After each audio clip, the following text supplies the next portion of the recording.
தந்தை பெரியார், புரட்சியாளர் அம்பேத்கர், கர்ம வீரர் காமராஜர், சமூக சீர்திருத்தவாதி அஞ்சலை அம்மாள் அவர்கள், வீரமங்கை வேலுநாச்சியார் அவர்கள் அவர்களுடைய கொள்கைகளுக்கும் தியாகங்களுக்கும் என்னுடைய முதற்கண் வணக்கம்.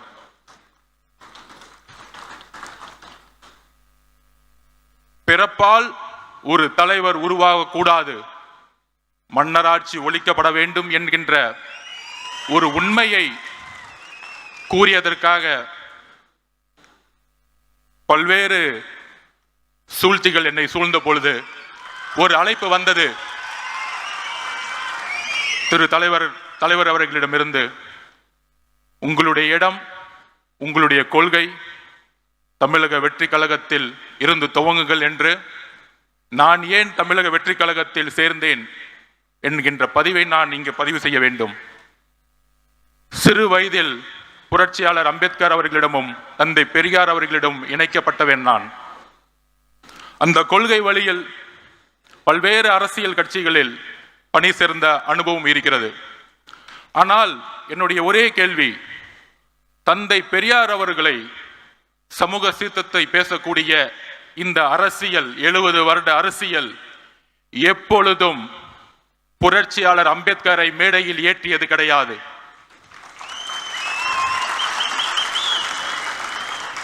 இரு பெரும் தலைவர்கள், அது ஆண் பெண் என்ற பாகுபாடு இல்லாமல் தமிழக வெற்றி கழகத்தின் எந்த ஆளுமையை, தமிழகத்தில் தன்னுடைய தியாகத்தை செய்தவர்களை ஐம்பெரும் தலைவர்களாக, கொள்கை தலைவர்களாக நியமித்து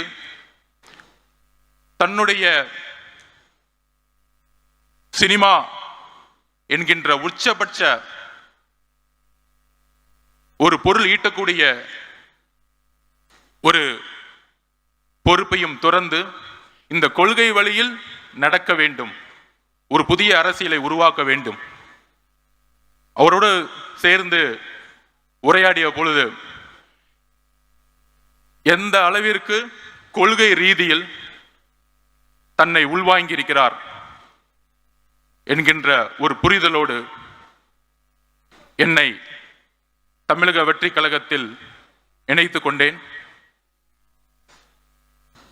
தலைவர் கூறியதை போல பெரியாரிசம் பேசுவார்கள், சமூக சீர்திருத்தம் பேசுவார்கள். ஆனால் ஜாதி அரசியலை பேசி தேர்தல் அரசியலில் வெற்றி பெற்று ஊழலை முதற்கண்ணாக ஆட்சியில் முக்கிய ஒரு கொள்கையாக உருவாக்கி போலி கபடவாதிகள் பெரியாரையும் சமூக சீர்திருத்தத்தையும் முன்னிலைப்படுத்தியே இன்றைய அரசியல் ஒரு போலி கபடதாரிகளின் கைகளில், ஒரு ஊழல்வாதிகளின் கைகளில் இருந்து கொண்டிருக்கிறது. அதை துடைத்தெறிய வேண்டும். உண்மையான, அவர் கூறியதை போல மக்களிடம் உண்மையான உணர்வு அற்ற தலைவர்கள் தான் நான் பார்த்த பல்வேறு அனுபவங்கள். அந்த உணர்வு தமிழக வெற்றி கழகத்தில் இருக்கிறது. ஒரே கட்சி பெரியாரையும் அம்பேத்கரையும் இணைத்து சமூக சீர்திருத்தத்தை உருவாக்கக்கூடிய ஒரு இயக்கமாக பரிணமித்துக் கொண்டிருக்கிறது. சரியாக 1925களில் திராவிட இயக்க சித்தாந்தங்களும் நீதி கட்சியின் மூலம் உருவாக்கப்பட்டு எல்லோரும் சமம் என்ற கருத்தியலை நீதி கட்சியின் மூலம் உருவாக்கப்பட்டு, நீதி கட்சியின் ஆட்சியின் மூலம் உருவாக்கப்பட்டு, தந்தை பெரியார் மூலம் அந்த கொள்கைகளை திராவிட கழகம் மூலம் சேர்த்து அண்ணா அவர்கள் உருவாக்கிய எல்லோரும் சமகின்ற அரசியல் 1949 உருவாக்கப்பட்டு இன்றோடு கடந்த 100 வருடங்கள் ஆகிவிட்டது. ஆனால் பெரியார் அவர்கள் கண்ட கனவு, அண்ணா அவர்கள் கண்ட கனவு, புரட்சியாளர் அம்பேத்கர் கண்ட கனவு எதுவும் நிறைவேற்றப்படவில்லை. வெற்றி பெற்று ஒவ்வொரு துறையிலும் ஊழல் செய்து 30 வருடங்களுக்கு முன்பு எந்த பொருளாதாரம் வலிமை இல்லாதவர்கள் இன்று மிகப்பெரிய கல்வி நிறுவனங்களை நடத்தி கொண்டு சினிமா துறையில் பல்வேறு தொழில்களை நடத்தி கொண்டு இருக்கின்ற ஒரு அரசாங்கமாக அரசை நோக்கிய ஒரு அரசியல் இன்று இருந்து கொண்டிருக்கிறது. அதற்கு ஒரே மாற்று தமிழக வெற்றி கழகம். அதற்கு ஒரே சிந்தனை உள்ள தலைவர் நம்மளுடைய தலைவர் விஜய் அவர்கள். எல்லோரும் பொதுவா கொள்கை ரீதியாக இருக்கக்கூடியவர்கள் தொலைக்காட்சி விவாதிகள் பேசிக் கொண்டிருப்பார்கள். நடிகர் அவருக்கு கொள்கை தெரியுமா அப்படிங்கின்ற விமர்சனம் இன்றைக்கு வரைக்கும் வைத்துக் கொண்டிருப்பார்கள். 75 வருடங்களாக கொள்கை பேசிய தலைவர்கள் இதுவரையும் என்ன மாற்றத்தை உருவாக்கி இருக்கிறார்கள்? 2021 பிரச்சாரம் திமுக செய்த பொழுது தமிழகத்தை கடனில் செலுத்திய மாநிலம் அதிமுக 5 லட்சம் கோடியை விட்டு சென்றது. 15 வருஷமா 5 லட்சம் கோடி தமிழக அரசு வாங்கியது. இன்றைக்கு வந்த 4 வருஷத்துல 4 லட்சம் கோடி, இன்றைக்கு 9 லட்சம் கோடியாக கடன் சென்றுகிட்டு இருக்கிறது. பாலிசி ஃபெயிலியர்ஸ், கொள்கைகளை பேசி மேடைகளில் பேசி மக்களிடம் கவர்ச்சியை ஏற்படுத்தி அந்த கவர்ச்சி மூலம் ஆட்சியை ஏற்படுத்தி அந்த ஆட்சியின் மூலம் ஊழலை மட்டுமே செய்து கொண்டிருக்கின்ற ஒரு அரசாங்கம் தான் இன்றைக்கு இருந்து கொண்டிருக்கிறது. மேம்பட்ட நாடுகளில் ஊழல் எப்படி இருக்குன்னா, வளர்ச்சி ஊழல், பொருளாதாரத்தை உருவாக்குவாங்க, அதுல ஊழல் இருக்கும். இங்க கடனை உருவாக்கி அதுல ஊழல் பண்றாங்க. இதுதான் பிரச்சனை. ஊழல் பண்றீங்க, ஒரு பொருளாதாரத்தை உருவாக்கி ஊழல் பண்ணா கூட ஒரு பெரிய புரட்சியை மேலை நாடுகளை பார்க்கலாம். இங்க கடனை உருவாக்கி ஊழலை செய்து கொண்டிருக்கிறார்கள். நம்மளுடைய தலையில எல்லாம் 9 லட்சம் கோடி இருக்கு. இன்னைக்கு 4 வருஷத்துல 4 லட்சம் கோடி.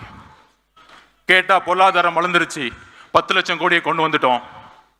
எல்லாமே மீடியா செட்டிங், பக்கா செட்டிங் பண்ற தவிர எதுவுமே தெரியாது. நான் ஒண்ணு கேட்கிறேன், என் தலைவரை பார்த்து நடிகர் இருக்கிறீங்க.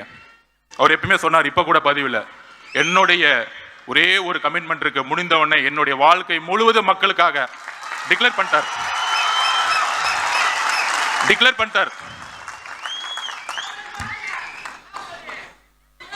ஓப்பனா டிக்ளேர் பண்ணிட்டார். ஆனா என் தலைவரை பார்த்து நீங்க ஏன் நடிச்சிட்டு இருக்கீங்க? இப்ப அதுவும் கொஞ்சம் அவர் போடுற பேண்ட் சட்டையை மாத்தி நடிச்சா கூட பரவாயில்ல.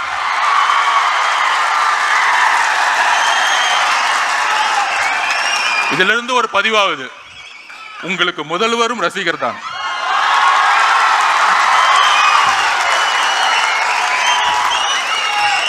அப்புறம் நம்ம எல்லாம் அண்ணன் கூப்பிடுவோம், எல்லாரும் அண்ணன் தான் கூப்பிடுவோம். அடுத்த நாள் பார்த்தா வாரிசு, பிறப்பால் பதவி அடைந்தவர் அண்ணன் சொல்லிட்டு பேச ஆரம்பிச்சிட்டாங்க. என்ன நடக்குதுன்னே தெரியல. சோ தூக்கத்துலலாம் இப்ப என்ன நடக்குதுன்னா, ஆளுங்கட்சிக்கு தூங்கும் போது நடக்கும் பொழுது இந்த கூட்டத்தை எப்படி அடக்கிறது? நம்ம மணி சொன்ன மாதிரி இது என்ன களிமண்ணா? ரசிகர் கூட்டம். ஆமாப்பா, இப்படிதான் எம்ஜிஆர் சொன்னீங்க. 77 தூக்கி போட்டாரு, 89 வரைக்கும் வர முடியல. அவர் உயிரோட இருக்க வரைக்கும் வர முடியல. ஏளனம் பேசுவதை நிப்பாட்டுங்கள், ஒருத்தரை ஒருமையில் பேசுவதை நிப்பாட்டுங்கள். மக்கள் வரவேற்பார்கள். தன்னுடைய தொழிலை, தன்னுடைய பொருளாதாரத்தை தூக்கி எறிந்த தலைவரை வரவேற்பார்கள்.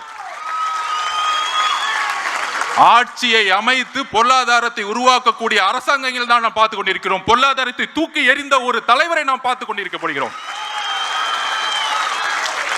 அதற்கு ஒரு தைரியம் வேண்டும். அந்த தைரியத்துடன் தான் நாமும் நம்முடைய தலைவரும் இங்க இருக்கக்கூடிய மாவட்ட செயலாளர்களும் ஒன்றிய பொறுப்பாளர்களும் ஏன் பூத் லெவல் செக்ரட்டரியிலும் எல்லோரும் ஒரே பயணத்தை நோக்கி செல்ல போகிறோம். நம்ம ஜெனரல் செக்ரட்டரி அண்ணன் இது கிளம்பும் போது 4 மணி, ஆனா 6 மணிக்கு இருந்தார் காலையில. புதுசா உட்காந்து மேடையில் யூடியூப்ல உட்காந்துட்டு ஜான் ஆரோக்கிய சுவாமிக்கும் மாதவர்ஜுனாவுக்கும் பொருளாளர் அவர்களுக்குமா பொதுச் செயலாளருக்கும் பிரச்சனை. டைம் வேஸ்ட் பண்ணாதீங்க. நாங்க ரொம்ப கிளியரா இருக்கும், ரொம்ப கிளியரா இருக்கும், போக்கஸ்டா இருக்கும். நான் ஸ்போர்ட்ஸ் மேன், அண்ணன் நம்பர் 1, நடிகர் இல்ல, இண்டஸ்ட்ரியோட நம்பர் 1. நிறைய பேர் வந்து சினிமாவில் நடிச்சாங்க, எதுக்குன்னா பிரபலம் ஆகணும், பிரபலம் ஆன போது அரசியல் வரணும், அரசியல் ஆகணும்னு துணை முதலமைச்சர் ஆயிடணும், அவ்வளவுதான். இங்க இங்க இங்க உண்மையா இருந்து நம்பர் 1 இருக்காரு ஒரு இண்டஸ்ட்ரியில. அதுக்கு ஒரு தைரியம் வேணும், அதுக்கு ஒரு உழைப்பு வேணும், அதுக்கு ஒரு கமிட்மெண்ட் வேணும், அதுக்கு ஒரு மக்கள் ஆதரவு வேணும். இங்க மக்கள் ஆதரவு இல்லாம யாராலையும் நம்பர் 1 ஆக முடியாது. நீங்க எந்த விதமான ராஜாங்கத்தை உருவாக்கலாம், நீங்கள் எந்த விதமான மன்னராட்சியை உருவாக்கலாம். 1917 ரஷ்ய புரட்சி, 1789 பிரெஞ்சு புரட்சி, இந்த புரட்சியை படியுங்கள். இந்த மன்னராட்சி அதிகாரத்தை யூஸ் பண்றது, எங்க கட்சிக்காரங்க மேல எஃப்ஐஆர் போடுறது, சிறை செல்வதற்கும் நாங்கள் தயார், சிறை செல்வதற்கும் நாங்கள் தயார். சிறைகளை பார்த்து பயப்படுவர்களை நாங்கள் சிறையும் செல்வோம், சென்ட் ஜார்ஜ் கோட்டையும் செல்வோம். அடுத்த 62 வாரங்கள் நாம் தான் எதிர்க்கட்சி தலைவர், நம் தலைவர் தான் எதிர்க்கட்சி தலைவர். தயாராவோம், நீங்கள் எதையும் செய்யுங்கள். எத்தனை போலீஸ் சொன்னா பண்ணுவாங்க. நம்ம தலைவர் விகடன் மேல சொன்னார், உங்களுடைய கூட்டணி அரித்மாட்டிக்ஸ், உங்களுடைய கூட்டணி பலமான கூட்டணி இதெல்லாம் உடையும். அதுக்கு ஒரு உதாரணம் சொல்றேன். 2011 இதேதான் யோசிச்சாங்க. திமுக 30%, காங்கிரஸ் 10%, 40, அதோடு சேர்ந்து பிஎம்கே 8%, விசிகே எல்லாம் சேர்ந்து 55% வரை சொன்னாங்க. ஆனா 203 தொகுதிகளில் அன்றைக்கு இருந்த ஜெயலலிதா மேடம் ஜெயிச்சாங்க. எதிர்கட்சி தலைவராக கூட ஆக முடியல.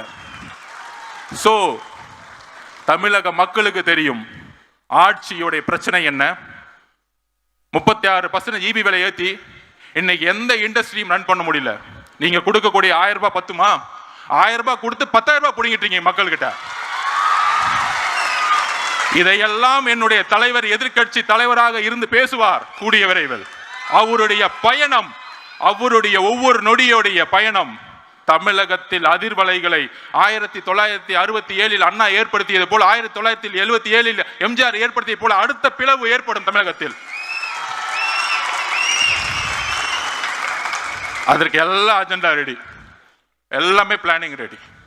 எல்லாரும் சொல்லுவாங்களே தேர்தல் அரசியல் இவங்களுக்கு தான் எல்லாம் தெரியும். ஒரு பெரிய மினிஸ்டர் அவர் வந்து பூத்துக்கு 10,000 ரூபாய் கொடுப்பாரு.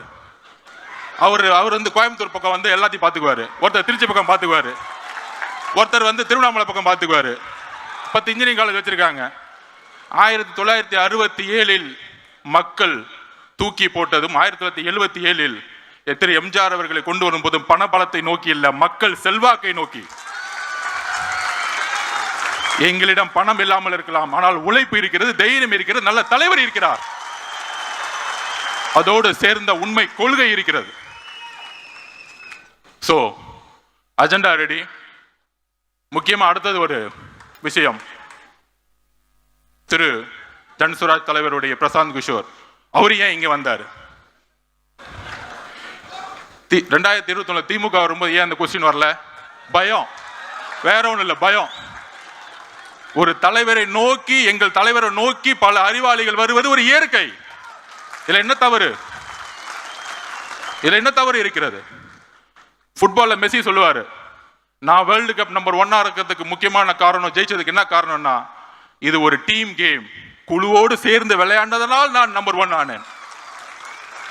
நாங்கள் வந்து ஒரு 45 சீட்டு கொடுங்க, அந்த 45 சீட்டை வாங்கிட்டு எம்எல்ஏ ஆகிறதுக்கு வரல, ஆட்சி அமைக்க வந்திருக்கோம், மக்களோட பேரோட ஆட்சி அமைக்க வந்திருக்கோம்.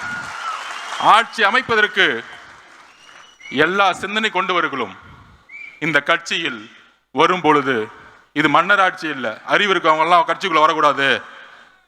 ஒரு துதிப்பாடிகளும் இந்த சட்டசபையில் பார்ப்போமே, பாலிசி மேக்கிங் 10 மானிய கோரிக்கை ஒரே நாள் நிறைவேற்றிடுவாங்க. 10 மானிய இனியா நிறைவேற்றி பார்த்துருக்கீங்களா? ஏன்னா துதிப்பாடல் வாழ்க வாழ்க வாழ்க, தமிழக மக்கள் ஒளிக ஒளிக ஒளிக, இதுதான் போயிட்டு இருக்கோம். நாங்கெல்லாம் மேலே போயிட்டே இருப்போம், நாங்கெல்லாம் ரோட்ல நின்றுட்டு இருப்போம். இவ்வளவுதான் சட்டசபை இப்படி தான் போயிட்டு இருக்கு.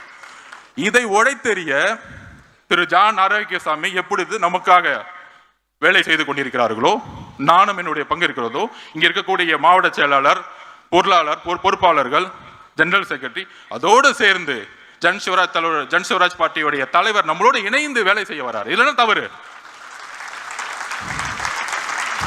நம்மளுடைய கொள்கைகளை, நம்மளுடைய ஐப்பெரும் தலைவர் கொள்கைகளை, நம்மளுடைய எல்லா கொள்கைகளையும் உள்வாங்கி அதற்கான தேர்தல் பிரச்சாரத்தில் நம்மளோடு சேர்ந்து இன்னும் பல பேர் வரத்துக்கு ரெடியா இருக்கிறாங்க. இன்னும் பல தலைவர்கள் வர ரெடி போறாங்க. இன்னும் பல பூகங்கள் வரப்போகுது. சோ அதனால எப்படி நூற்றாண்டுகள் கழித்து ஒரு புதிய மாற்றங்களும் புரட்சிகளும் உருவாகுமோ, அவரை பத்தி நான் ஒண்ணு சொல்லணும். பிரசாந்த் கிஷோர் அவர்களை அவரோட பயணித்ததுல 2021 1990க்கு அப்புறம் மெஜாரிட்டி கவர்மெண்ட் திமுக வந்ததே கிடையாது. அவருடைய சிந்தனைகளும் ஒரு முக்கிய காரணம் வெற்றி பெற்றதுக்கு 2021. அதே போல வெஸ்ட் பெங்கால்லையும் டெல்லி எலெக்ஷன்லையும் கெஜ்ரிவால் அவர்களை வின் பண்ண வைக்கும் பொழுது நான் தனிப்பட்ட முறையில் பார்த்துருக்கேன். மிகப்பெரிய prime minister, home minister campaign, பெரிய கேம்பெயின் போன எலெக்ஷன்ல. ஆனா அதுக்கான அந்த நேரத்தில் திரு கெஜ்ரிவால் அவர்கள் ஜெயிக்க முடியாதுங்கிறத சொன்னிச்சு. ஒரு சிந்தனையை கரெக்டா ஒரு டிசைன் பண்ணாரு, கட்சியோடைய கோஆர்டினேஷன்ஸை உருவாக்குனாரு. அந்த கோஆர்டினேஷனோட சேர்ந்து வரும் பொழுது அன்றைக்கு பிஜேபி மிகப்பெரிய தோல்வியை ஏற்படுத்தியது. சோ இன்னைக்கு இன்னும் மிகப்பெரிய தலைவர்கள், மிகப்பெரிய ஆளுமைகள் வரக்கூடாது என்பது நிச்சயமல்ல. ஏனென்றால் நாம் ஒரு ஆட்சியை மக்கள் துணையுடன், ஒரு ஊழலற்ற ஆட்சியை உருவாக்க இங்க எல்லோரும் ஒரு உறுதியேற்க வந்திருக்கின்றோம். அந்த உறுதியுடன் நம்மளுடைய பயணத்தை உருவாக்குவோம். நம்பிக்கையுடன், தைரியத்துடன் நம்மளுடைய பயணத்தை உருவாக்குவோம். வாய்ப்பு கொடுத்த தலைவர் அவர்களுக்கும், பொதுச்செயலாளர் அவர்களுக்கும், மேடையில் இருக்கக்கூடிய பொறுப்பாளர்களுக்கும் என்னுடைய நன்றி. வெற்றி நிச்சயம்.